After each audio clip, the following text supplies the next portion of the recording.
vieja amiga oscuridad. Otra vez quisiera hablar,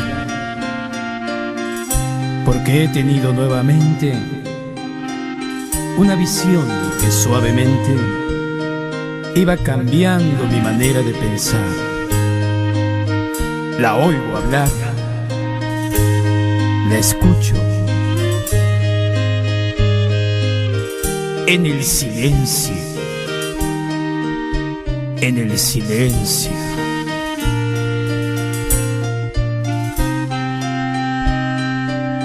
En sueños caminaba yo entre la niebla y la ciudad, por calles frías y desoladas, cuando una luz blanca y helada hirió mis ojos y también hirió la oscuridad. La vi brillar y la veo en el silencio.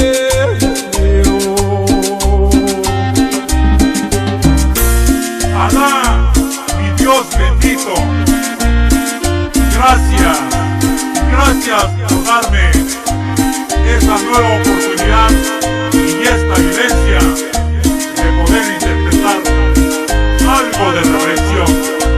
Gracias.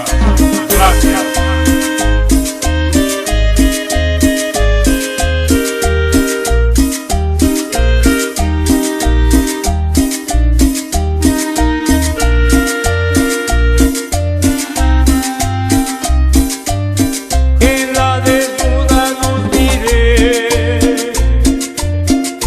mil personas, tal vez más, gente que hablaba sin poder hablar, gente que oía sin poder oír, y un sonido nos envolvía sin piedad. Lo puedo oír, el sonido del silencio.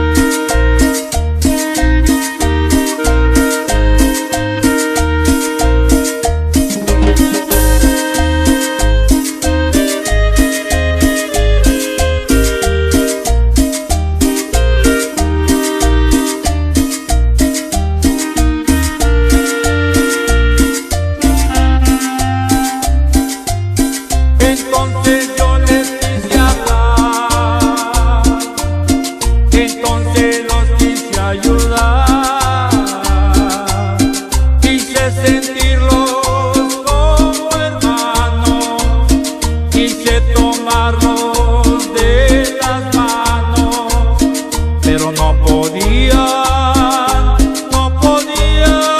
despertar ni entender, y me hundía en el silencio. Se arrodillaban a rezar. Aquella luz era su Dios. Yo les grité que despertaran, que la verdad allí no estaba, que los profetas no son luces de neón, y que Dios siempre habla en el silencio.